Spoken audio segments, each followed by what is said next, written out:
Buenas, ¿cómo están todos? Yo soy Nelson Mesa, residente de primer año del posgrado de Medicina Interna del Hospital Central de San Cristóbal. Continuando con la temática de los temas a explicar, hoy nos corresponde drogas de diseño o drogas de diseñador, con esta nueva temática de evaluación. En cuanto a drogas de diseño o drogas de diseñador, esta es la parte uno, ya que nos corresponde verla en dos tandas. Una con mi compañero, el doctor Tomás Cárdenas, y otra que les voy a dar mi persona o les voy a hablar sobre la primera parte. Antes de entrar en contexto o antes de comenzar a hablar bien de lo que son drogas de diseño, me gustaría entrar en sí un poquito en lo de la historia o por qué se llaman drogas de diseño.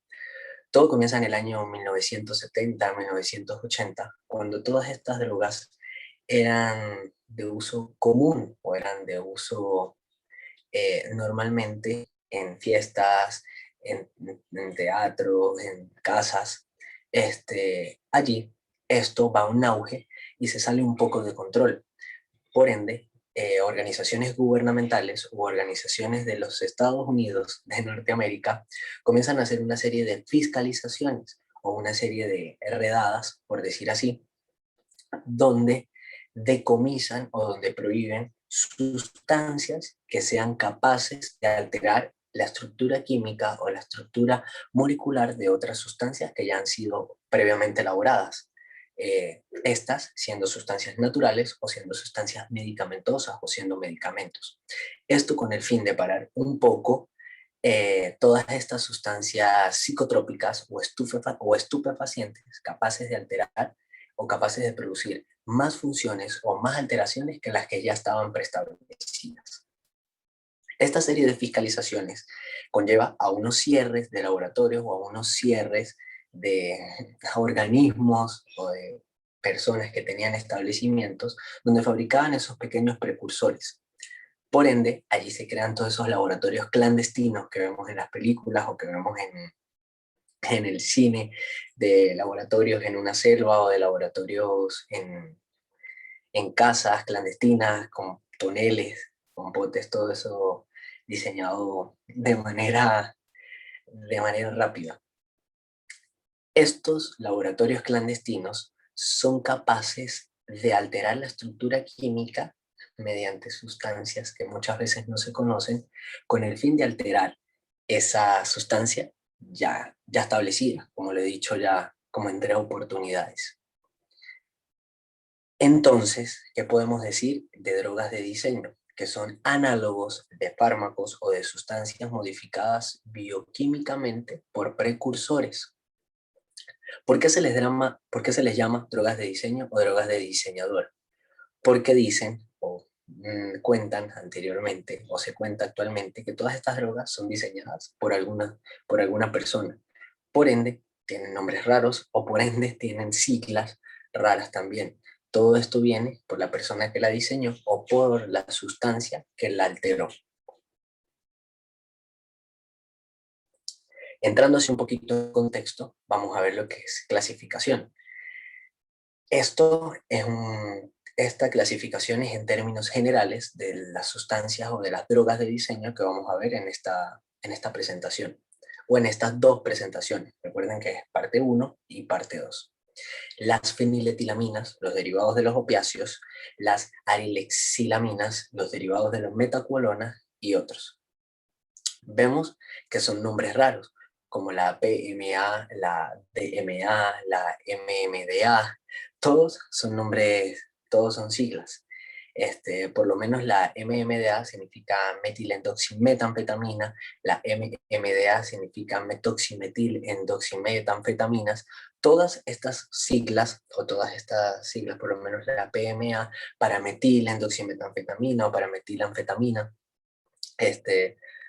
todas estas siglas vienen dadas por las sustancias que las están formando, o por las moléculas que las están formando, por decir así. Igual los derivados de los opiáceos. Entre estos, los más importantes, los derivados del fentanilo. Por lo menos la primera que vemos allí en los derivados del fentanilo es la alfa-metilfentanil, los derivados de la miperidina, los derivados de la meperidina también, metilfenilexilamina, las arilexilaminas, también vemos muchas importantes, que de hecho sí hay entre paréntesis, tenemos el significado, los derivados de la metacolona, la nitrometacolona, y en otros, importante, vamos a ver otras sustancias importantes como la heroína líquida, éxtasis líquido, otras sustancias que a medida de que se vayan desarrollando los temas, vamos a ir conociendo mucho más o a mejor cabalidad.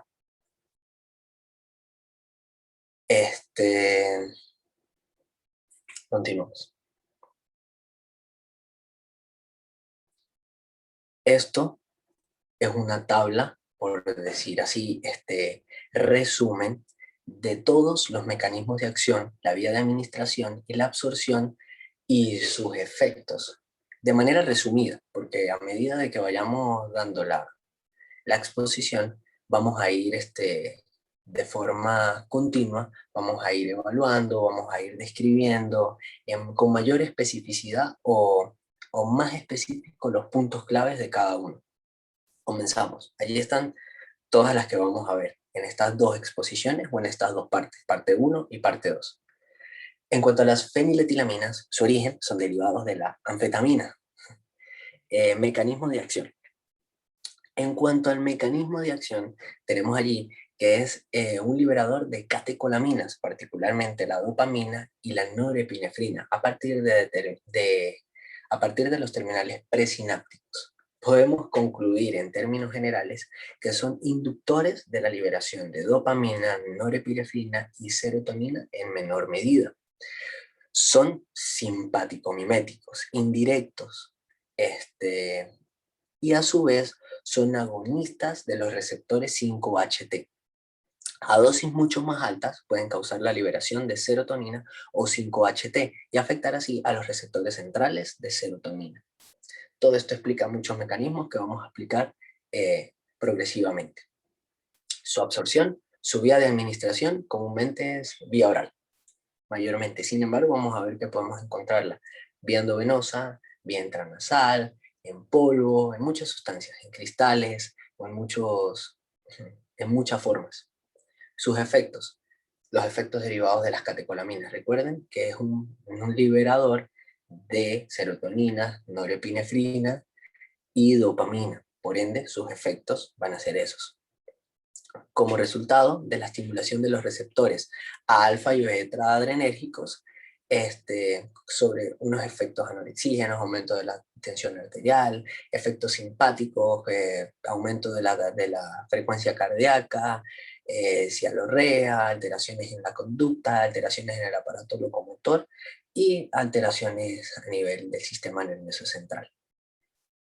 En cuanto a los opioides sintéticos, son derivados del fentanilo y de la meperidina. Recordemos en temas pasados el mecanismo de acción que son agonistas específicos de receptores opioides específicos. Lo vamos a ver más adelante. Sus vías de administración o su absorción es intramuscular y parenteral. Incluso también podemos encontrarlas de varias formas que ahorita les voy a decir.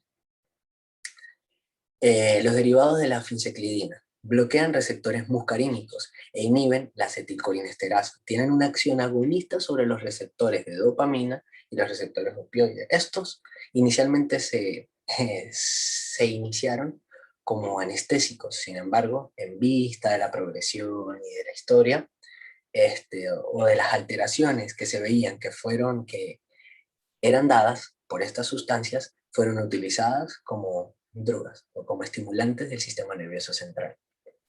Su vía es finado o inhalado y por vía oral.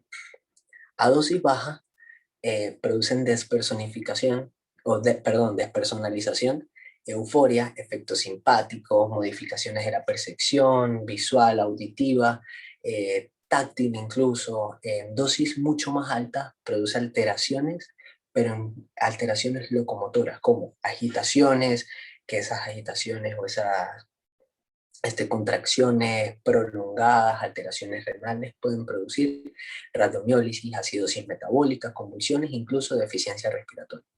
Derivados de la metacolona, son derivados de la quinosolina, producen una disminución. En esta su mecanismo de acción no está muy bien descrito, sin embargo, producen la disminución de la función del sistema nervioso con efectos hipnóticos, sedantes, anticonvulsivantes, antiespasmódicos incluso y antihistamínicos.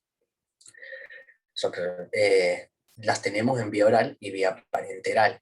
Sus efectos, casi todas van a producir en efecto. Una que otra va a variar, que los vamos a ver específicamente ahorita más adelante. Desinhibición, euforia, estimulación, psíquica, aumenta la libido, a dosis mayores ataxia, letargia, edema pulmonar, en fin, muchos efectos. Comenzamos ahora sí, uno por uno.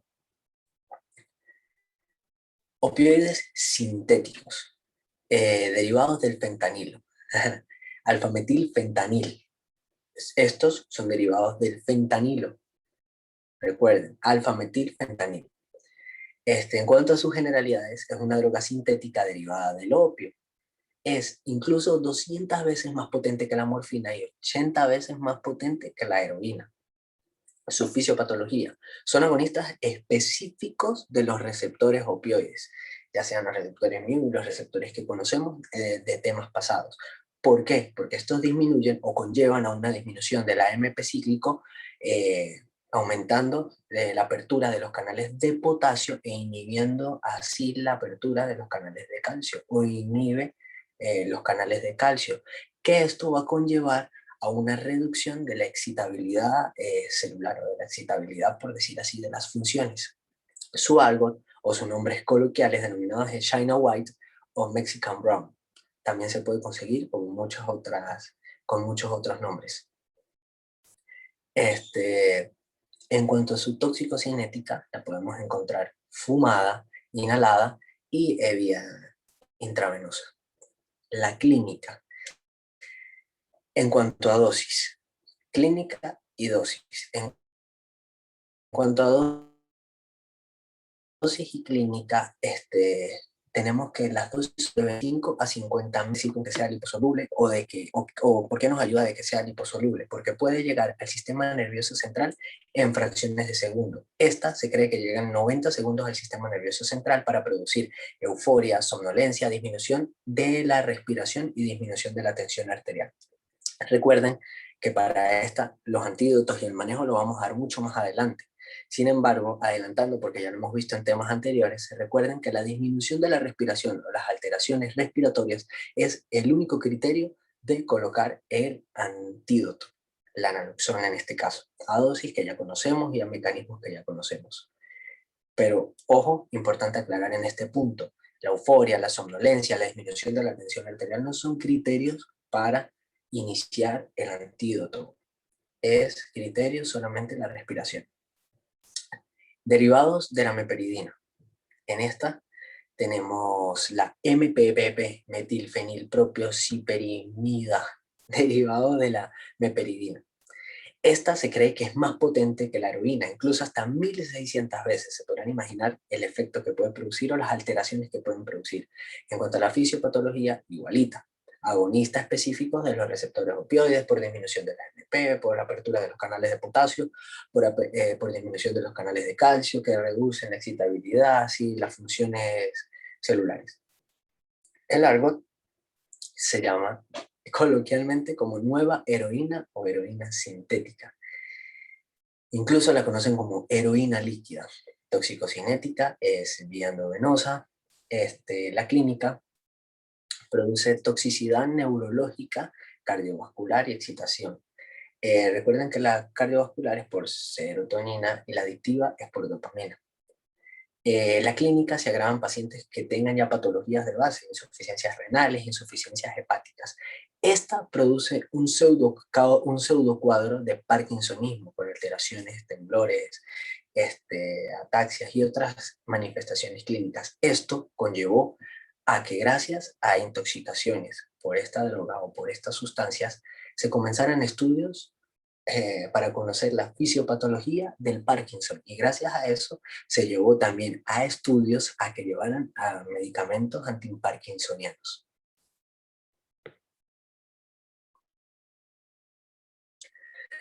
Feniletilaminas. Estas son una de las drogas más importantes o que están en mayor auge en la actualidad. Estas se encuentran incluso en todos los festivales de música, en todos los antros, en todas las discotecas, e incluso en reuniones adolescentes. Producen o son producto de un gran número de especies vegetales, cactus, el peyote, no sé si lo han escuchado alguna vez, donde se saca la mescalina, el peyote en las montañas de los Andes, cuando ponen a mascar el cactus, el peyote. Esto porque es característico, o se caracteriza por buenos viajes, o viajes tranquilos, son viajes psicodélicos tranquilos gracias al peyote.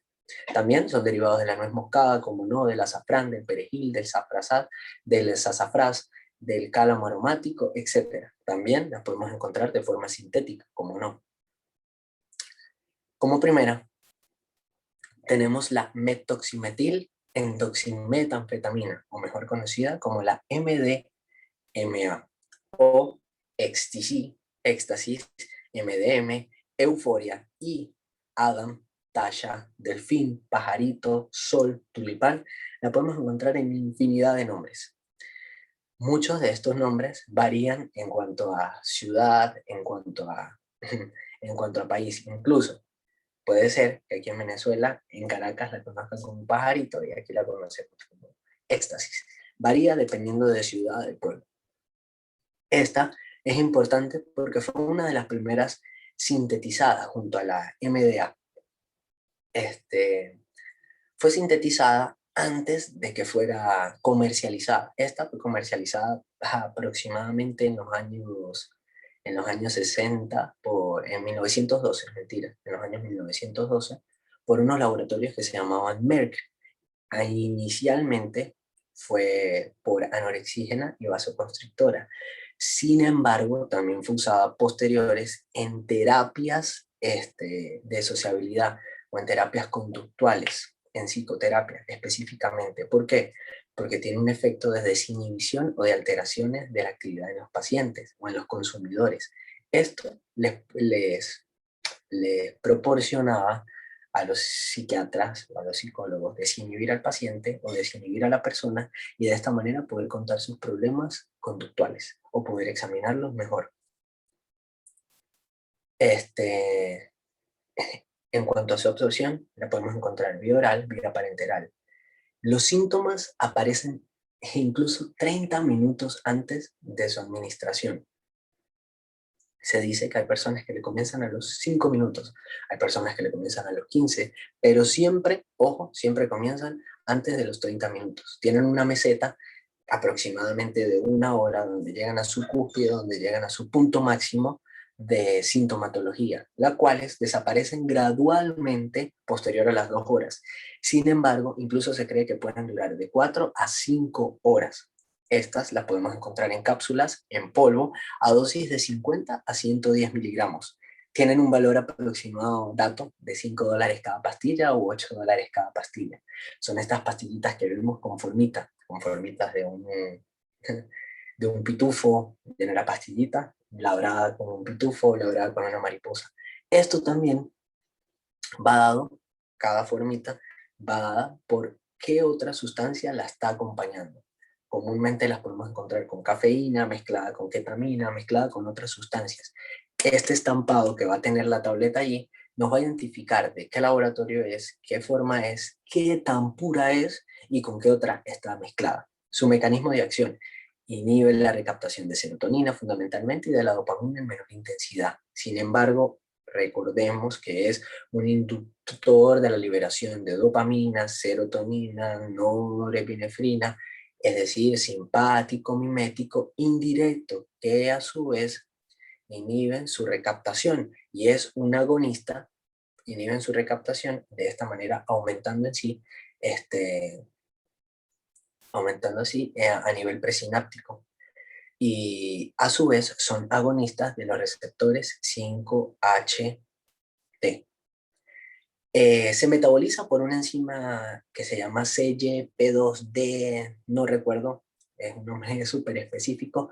Sin embargo, se cree que normalmente el 5 a 10% de las personas a nivel mundial carece de esta enzima por un trastorno hereditario recesivo.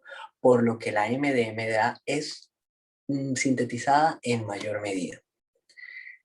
Su toxicocinética es lineal, no es exponencial, por lo que dosis mínimas o dosis pequeñas pueden causar o pueden traducirse en importantes niveles plasmáticos. Ojo allí, que hay varias cosas.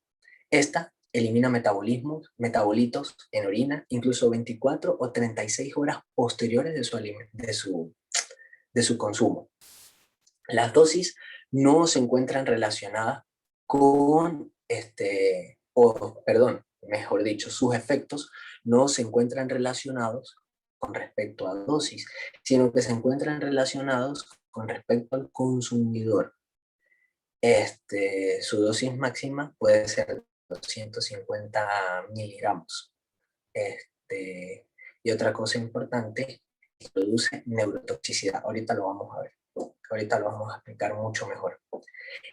Otra cosa también importante es que la MDMA no produce sintomatología alucinatoria, porque la N-metilación de la MDA produce la pérdida de estas propiedades alucinógenas en un isómero específico en cuanto a su metabolismo, en su mecanismo de acción y su absorción. En cuanto a sus efectos, podemos decir que va dependiendo, acuérdense, del consumidor, no de la dosis. Sin embargo, existen dosis preestablecidas. Lo normal es que sea de 1 a 2 tabletas. Lo normal es que sea de 1 a 2 tabletas con un costo de $5 a $8 cada una. Recuerden.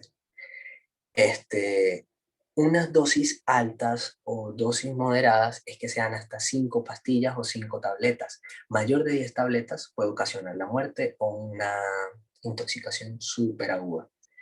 Efectos. Los efectos, los podemos dividir en 3. Podemos comenzar con unos efectos iniciales alucinógenos, no alucinógenos, simpático-miméticos, dados por sequedad, hipertermia, palidez, diaforesis, piroerección, aumento de la tensión arterial, aumento de la frecuencia cardíaca.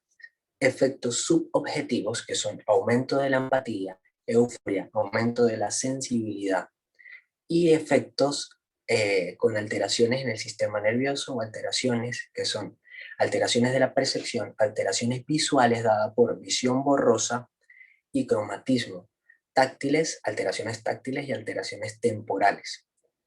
Otro método u otra forma de tener sus efectos es por 3 escalas o por una escala que se llama high o subidón, que es en primera instancia son ilusiones visuales, euforia, aumento del humor, estimulación, pensamientos asociados a paz, un éxtasis. Importante aquí también otra cosa que hay que aclarar. El éxtasis no produce sensaciones sexuales o no produce alteraciones sexuales, sino que produce alteraciones sensitivas con aumento de la percepción, aumento de liberación, aumento de la actividad, estimulación mental, pensamientos de liberación. Esto produce una hiperestesia táctil que a los consumidores les gusta, por ende, esa hiperestesia o ese contacto con la otra persona es la que conlleva a actos sexuales. No es que la droga produce pensamientos sexuales. Es decir, importante esto porque hay otras que sí lo producen y ya lo vamos a ver. El high o subidón. Vamos a un periodo neutral. Este periodo neutral se da por dilatación de las pupilas, midriasis, dificultad para concentrarse, piloerupción, cambios en el tiempo, alteraciones de la frecuencia cardíaca ya mucho más marcadas, disminución del apetito y sed excesiva.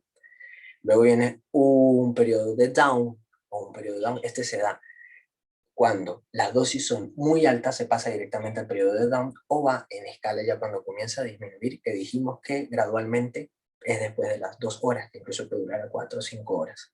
Ese periodo de down es un efecto secundario a dosis altas o después de que los síntomas van desapareciendo gradualmente después de la meseta.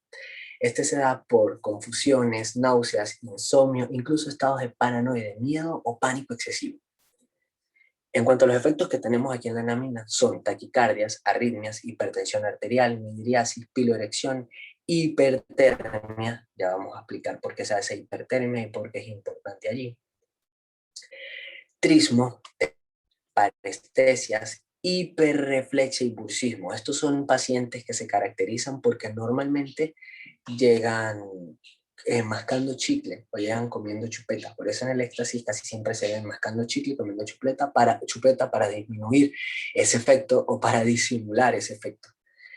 En cuanto a la midriasis, también da visión borrosa. El paciente refiere visión borrosa, purismo, entumecimiento, parestesias, trastornos del equilibrio, dificultad para concentrarse, disminución del miedo, empatía, alerta.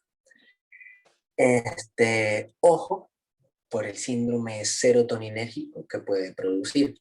Este síndrome serotoninérgico puede producir alteraciones de la temperatura, taquicardia sinusal, taquicardia ventricular, aumento de la frecuencia cardíaca, obviamente, aumento de la frecuencia respiratoria, aumento de la tensión arterial. Ojo, también puede causar disminución de la tensión arterial o hipotensión. Este es un signo de mal pronóstico. Sudoración, midriasis, alteraciones cognitivas como confusión, alucinaciones, como fenómenos digestivos como cialorrea, diarrea y dolor abdominal. Alteraciones neuromusculares como mioclonías, hiperreflexia importante, ataxias, incluso pueden llevar a las convulsiones. Ojo aquí, una pregunta importante. La muerte por consumo de éxtasis se da por hipertermia severa, mayor de 42 grados centígrados, y por mayor de 42 grados centígrados, ya voy a explicar el mecanismo de esto, por convulsiones, por coma, por taquicardias ventriculares, por acidosis metabólica, rhabdomiólisis o insuficiencia renales agudas. Sin embargo, lo que produce mayormente la muerte son unas hipertermias severas que llevan a una serie de complicaciones. Esa hipertermia severa es un choque de calor, se llama hipertermia maligna, se da por alteraciones en cuanto al calcio, alteraciones en el metabolismo del calcio en el retículo sarcoplásmico, en las fibras del músculo esquelético. ¿Qué hace allí? Aumentan los niveles de calcio, abren los canales de calcio. Esta liberación, este aumento del calcio lleva a contracciones prolongadas de la fibra, con una producción masiva de calor. Esta producción masiva de calor y la contracción contenida o la contracción allí marcada es la que me va a llevar a una hipertermia maligna. Y esta hipertermia maligna va a llevar a complicaciones que ya lo vamos a decir. A su vez puede producir también hepatitis aguda, esta después incluso de un mes, 6 meses, incluso hasta de 12 meses.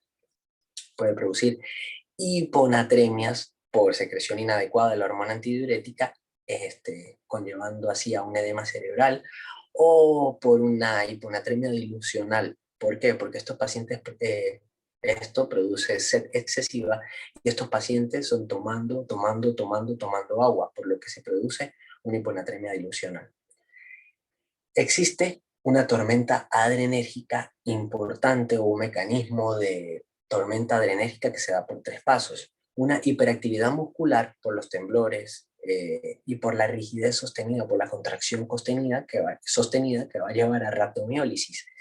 Una hiperactividad metabólica que va a llevar a una hipertermia, que va a llevar a una coagulación intravascular diseminada, y una vasoconstricción marcada que va a aumentar la temperatura y va a llevar a un agotamiento de los neurotransmisores. Esto pues llevando a un shock que puede ocasionar la muerte del paciente. En cuanto a emergencias, puede producir hemorragias subaracnoideas o hemorragia cerebral pasadas incluso 24 horas. Incluso hay pacientes que pueden persistir semanas posteriores con depresión, astenia, irritabilidad, alteraciones sensoriales y cognitivas. Esta es importante, es una droga que está catalogada como una droga dura según las organizaciones. El perfil de la persona intoxicada es un joven rumbero de días festivos, quien llega con agitación, con midriasis, con taquicardia, con hipertermia, con hiperreflexia, con bruxismo, con sensación de euforia, con sudoración marcada. Quien ha estado en fiestas o simplemente en reuniones. Neurotoxicidad. Sí, la neurotoxicidad se da por la disminución de las neuronas serotoninérgicas. La metanfetamina, seguimos, el siguiente. La metanfetamina, llamada speed, crack, hielo, una variante fumada llamada pura, I o crystal, cran, produce efectos vía oral, vía parenteral, vía fumada.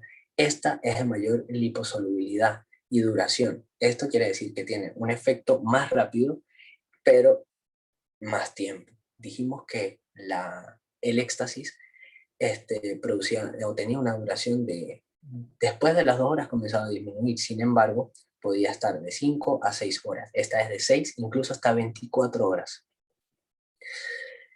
Su mecanismo de acción, igual que las anfetaminas, no causa la liberación, no, pero causa, perdón, mayor liberación de dopamina y noradrenalina. Igualito, es un inductor de la liberación es un simpático mimético indirecto que inhibe los neurotransmisores, la, la recaptación, perdón, y es un agonista de los receptores 5-HT, pero esta en mayor medida de dopamina y no la adrenalina. Sus efectos: insomnio, anorexia, disminución de la fatiga, aumento de la atención, sobreestimulación, euforia, convulsiones, taquicardias, hipertensión arterial, estados psicóticos, toxicidad añadida por el acetato de plomo y saturnismo. ¿Esto por qué se da? Porque comúnmente la metanfetamina es producida, o uno de sus componentes de producción es el plomo. Esto lleva a consumidores ya de larga data a intoxicaciones por plomo, el popular saturnismo. Neurotoxicidad, sí.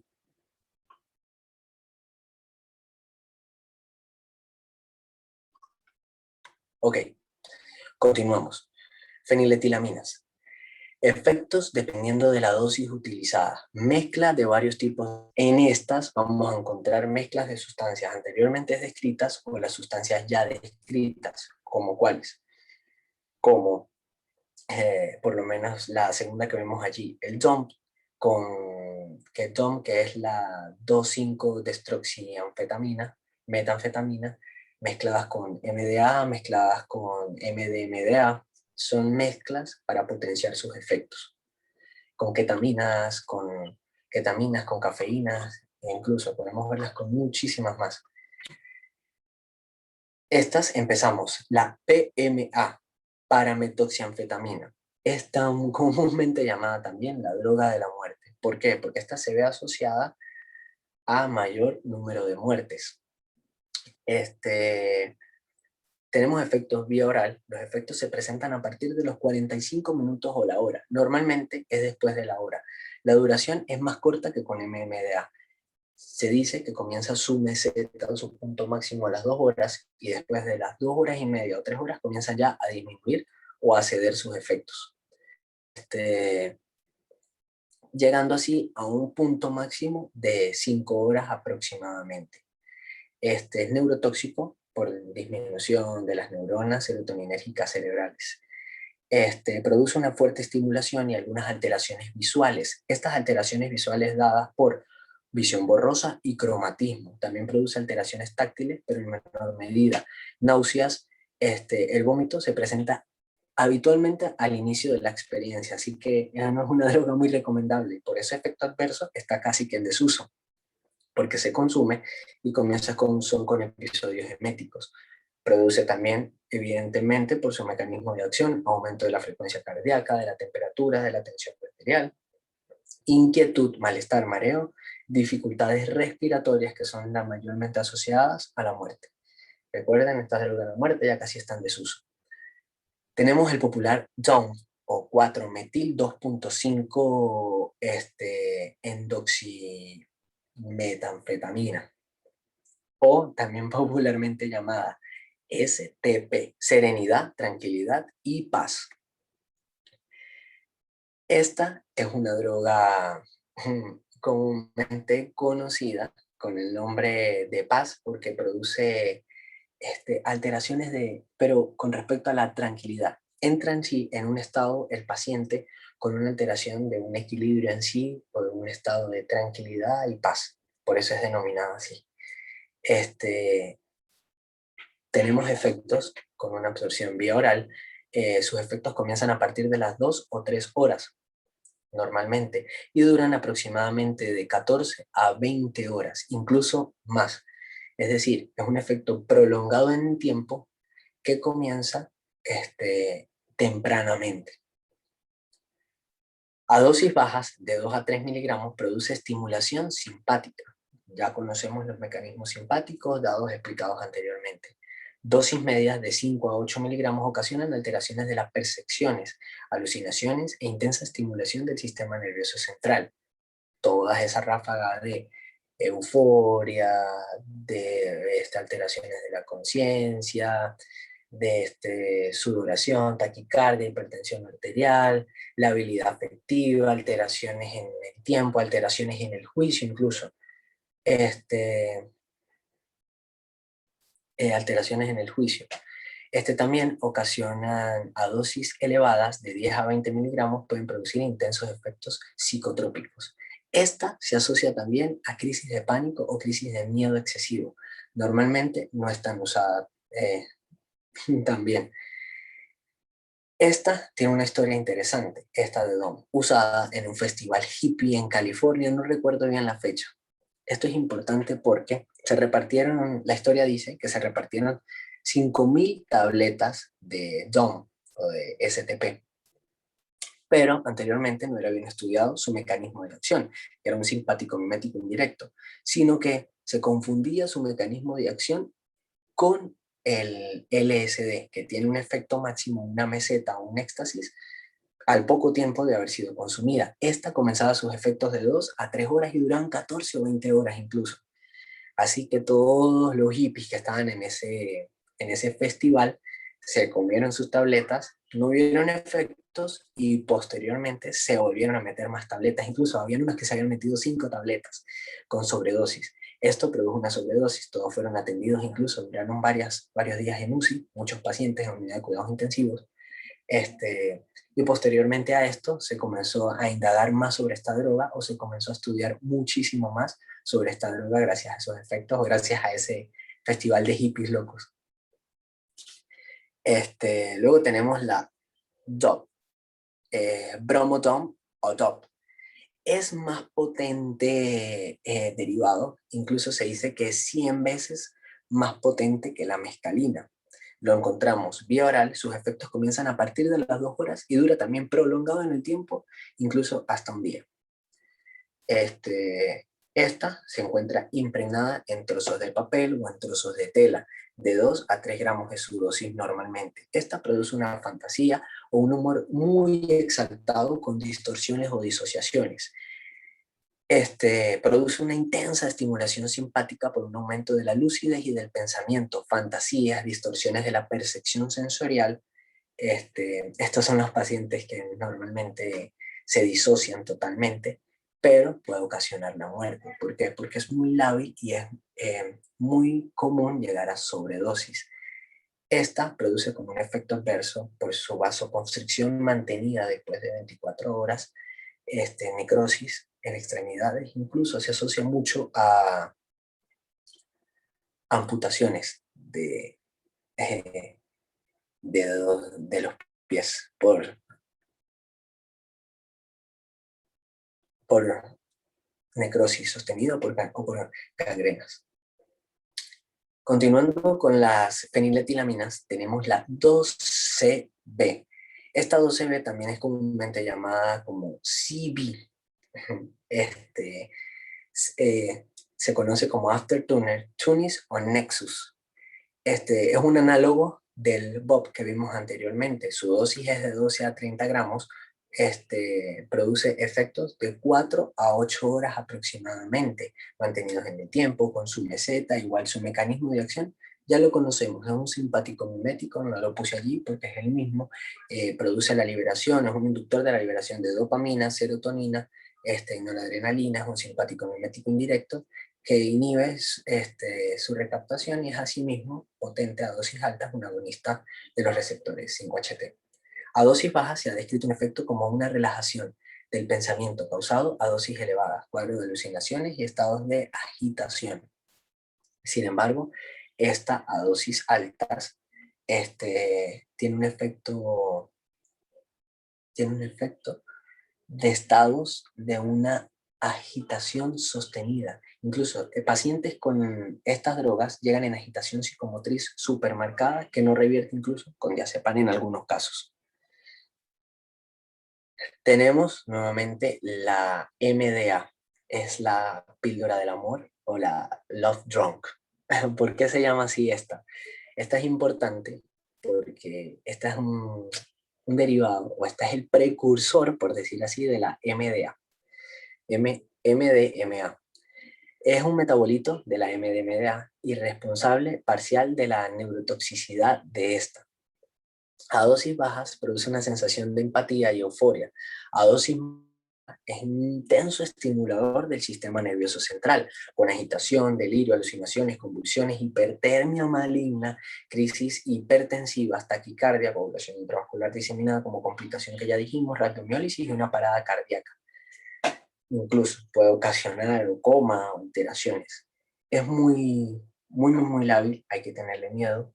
Esta es derivada del cactus, del peyote, también es conocida por llevar a buenos viajes o a viajes tranquilos, psicodélicos tranquilos. Es afrodisíaco, por eso lo mastican o lo comen las personas de los Andes, los andinos. Produce una despersonalización a dosis letales, es de más de 300 gramos, puede ocasionar la muerte. ¿Por qué se le llama droga del amor o love drunk?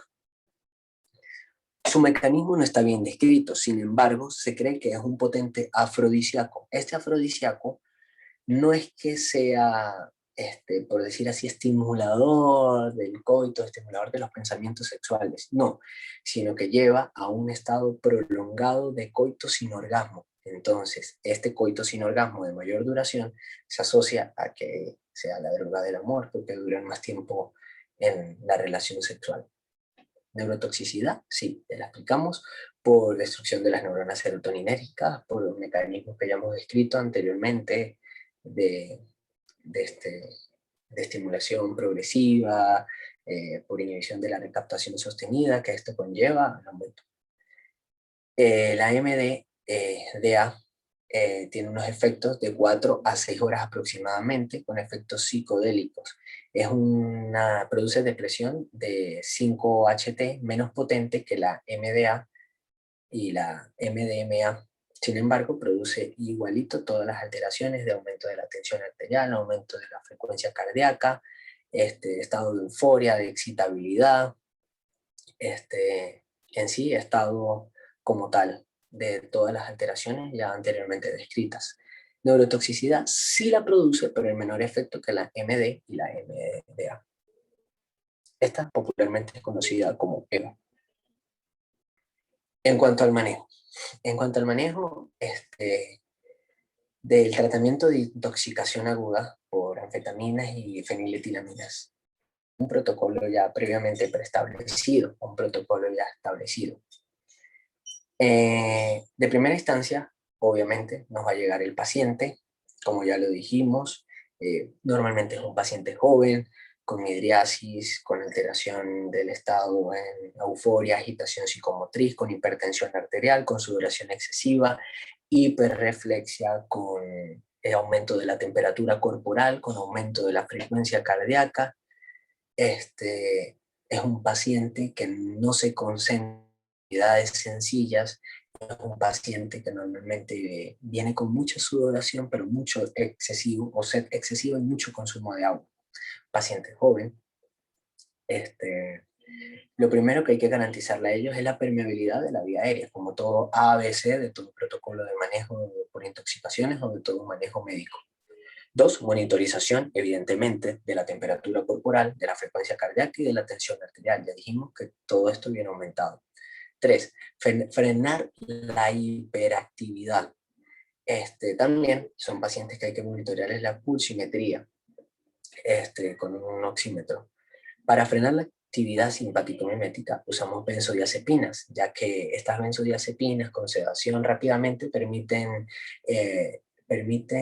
o remiten parte de todos los problemas como la taquicardia, la hipertensión, la hipernatremia, la hipertermia, dado porque todas estas complicaciones son dadas por ese estado de agitación. Se dan por diazepam, la podemos usar como en forma de diazepam o talema, de 10 a 20 miligramos, sea intramuscular o sea endovenoso. También, si hay arritmias graves, podemos usar amiodarona. Se cree que las benzodiazepinas a dosis altas en pacientes conectados a ventilación mecánica parece proteger al miocardio y actúa probablemente como un antídoto de la cardiotoxicidad provocada por estas drogas. Eso está en estudio, no está bien descrito, sin embargo, sí hay literaturas que lo nombran. Contraindicación en este caso de las arritmias graves, podemos usar esa amiodarona, está contraindicada los fármacos inotrópicos negativos en las intoxicaciones, ya que potencian la cardiotoxicidad. Los betabloqueantes, la lidocaína provocan efectos alfa-adrenérgicos que no son bien tolerados y pueden producir un riesgo de shock cardiogénico. Continuando, si hay hipertensión arterial, normalmente conocido como nitroprusiato sódico endovenoso, de 10 miligramos en 50 ml, o nitroglicerina incluso endovenoso, a dosis ya conocida de 0,25 a 0,50. En caso de hiponatremia, restricción de líquidos. Esto es importante porque esta restricción de líquidos nos va a detener un poquito, nos va a frenar un poco la hiponatremia dilucional. Sin embargo, no la secreción inadecuada de hormona antidiurética, aunque sí en cierta medida. Está contraindicada la alcalinización en intoxicación por anfetaminas y feniletilaminas por el riesgo de precipitación renal. No está indicada la alcalinización urinaria. ¿Por qué? En casos de rhabdomiólisis. Está totalmente contraindicada. Si hay convulsiones, diazepam, como ya lo dijimos. Si hay agitación psicomotriz o delirio o alucinaciones, igualito una benzodiazepina. El de elecciones es el diazepam, a dosis de 10 a 20 miligramos. Si la ingesta,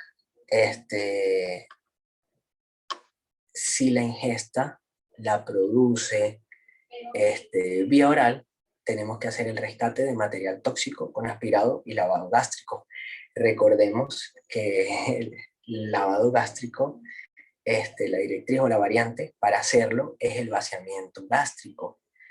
Ese lavado gástrico se recomienda antes de los 60 minutos, sin embargo, puede hacerse posteriormente. Posterior al lavado gástrico, la administración de carbón activado o de carbón activo se hace también con ciertas variantes que son el circuito enterohepático, la vida media del medicamento y la biotransformación. Hay que tomar en cuenta, muy importante esto, a dosis de 40 a 60 gramos. Ya lo conocemos, cómo se hace a través de sonda nasogástrica, no hay ninguna contraindicación en pacientes que están intubados, no hay ninguna contraindicación para hacer el lavado gástrico, se puede hacer en cualquier momento. Si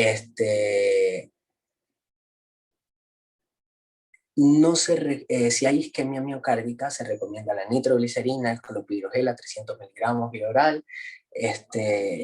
En estos casos, anteriormente se usaba el jarabe de ipecuacana, si mal no recuerdo, en intoxicaciones por sustancias convulsivantes, como las anfetaminas. Sin embargo, ha estado totalmente contraindicado. Ya no se usa, no se debería usar. De hecho, ya todas las literaturas lo eliminaron, pero por si acaso se logra ver allí, antes lo denominaban. Ya no, ya está totalmente contraindicado, no se usa, no se debe usar. Ahora, en cuanto a la hipertermia maligna, se hacen medidas físicas, medio físicos como cualquier niño, con su con su trapito, se moja en agua, comienza con las medidas físicas, el desarropo, los paños de agua tibia, un baño de 40 a 45 minutos, incluso de 1 hora. Su medicamento es de entrada, es un relajante muscular denominado dantrolene o dantralen, si no me, es como su nombre comercial, a dosis de 2,5 miligramos por kilogramo de peso endovenoso en 15 minutos. Si no es efectivo, se debe repetir la dosis de 1 a 2 miligramos por kilogramo de peso cada 10 minutos hasta un máximo de 10 miligramos. ¿Cuál es el mecanismo de acción del drantolene? Recordemos que la hipertermia maligna se produce por contracción sostenida del músculo esquelético. Entonces el drantolene es un miorrelajante, que lo que hace es disminuir los canales de calcio, y esta disminución de los canales de calcio no alarga la progresión de la contracción sostenida en músculo esquelético.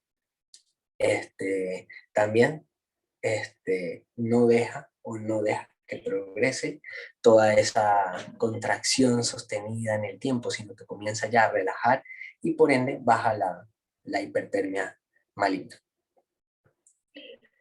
Con respecto a otros medicamentos, con respecto al otro manejo, lo dejamos en la segunda parte. Esta segunda parte va a estar dada por otros fármacos, sin embargo se van a nombrar estos en cierta medida y su manejo. En cuanto a la ficha bibliográfica, o en cuanto a la ficha, traje una hiponatremia y muerte cerebral secundaria al consumo de éxtasis o MD-MDA. Es un caso interesante. Habla de una paciente quien ingresa a urgencias de 17 años, una joven que había estado en una fiesta posterior al consumo de éxtasis y consumo de agua excesivo. Llega a sala de urgencias, donde es valorada con un Glasgow de 6 puntos, disminución del estado de conciencia, pupilas isocóricas hiporreactivas, hipertensión arterial, taquicardia, hipertermia, sin embargo en una hipertermia de 38 grados, asimismo no respondía a estímulos verbales. Se le realizó una tomografía, no se evidenciaban cambios. Sin embargo, posterior a esto, se hacen estudios, se evidencia un sodio en 119 milequivalentes litro. Asimismo, una osmolaridad que se calcula en 240 milequivalentes moles. Es una paciente que mientras está allí en su estancia hospitalaria hace un deterioro neurológico marcado y agudo, por lo que se decide intubar y llevar a ventilación mecánica en la unidad de cuidados intensivos, progresando y de esta manera ir corrigiendo. Se restringió el consumo de líquidos y se hace una reposición lenta de sodio. Estando allí en la unidad de cuidados intensivos, las pupilas se tornan midriáticas en su totalidad. Comienza con movimiento de descorticación de sus 4 miembros y posteriormente a eso se diagnostica con muerte cerebral marcada. Se hace una tomografía donde se evidencia un edema cerebral masivo, corrobora con medición de la presión intracraneal que la tenían 60 milímetros de mercurio. Se hace una descompresión incluso, se hace una descompresión y nada, no revierte la paciente. En orina se evidencia derivados anfetamínicos, metanfetamínicos. Se confirma la muerte cerebral con un Doppler cerebral. Y posteriormente a eso, los estudios toxicológicos, en los estudios en los análisis post-muerte, se evidencia derivados metanfetamínicos en humor vítreo, en sangre, en orina y en cavidad gástrica. ¿Esto por qué lo traigo a cotación o por qué traigo esta ficha importante? Porque dice, o según las últimas actualizaciones o según los últimos estudios, dicen que toda paciente que ingrese con consumo de éxtasis debe permanecer en sala de shock o bajo monitoreo incluso 48 horas posteriores a su administración, ya que esta produce una liberación inadecuada de secreción de hormona antidiurética, y asimismo todos estos pacientes tienen un previo de consumo de agua excesivo. Por ende, llevan a una hiponatremia, tanto dilucional como por concentraciones, por mantenimiento de concentración de líquido, por esa secreción de hormona antidiurética inadecuada. Por ende, estas hiponatremias son muy marcadas y normalmente no inician en estados agudos, no inician en las primeras horas, sino que progresivamente es que comienzan a desarrollarse. Por ende, la paciente con el tiempo es que comienzan a desarrollar estos efectos o clínicas de hiponatremia, con irritabilidad, con qué sé yo, incluso hasta con convulsiones muy marcadas, pero es asociada a la hiponatremia secundaria al consumo de éxtasis. Por ende, aquí recomiendan es medir en primera instancia los electrolitos, el sodio diario, obviamente toda la paraclínica de entrada, pero uno de los principales, el sodio, y estarlo midiendo cada 4 horas aproximadamente, ya que puede producir un progreso o una disminución progresiva. Este, la paciente al final muere y es publicada en caso como es publicado el caso de manera académica o de manera instructiva para todos nosotros. Este, hasta aquí la primera parte. Eh, Posterior, mi compañero Tomás Cárdenas va a continuar con la segunda parte, y con su manejo, con todo su tratamiento, ketapina, todas las demás fármacos y otros derivados de drogas de diseño. Hasta luego.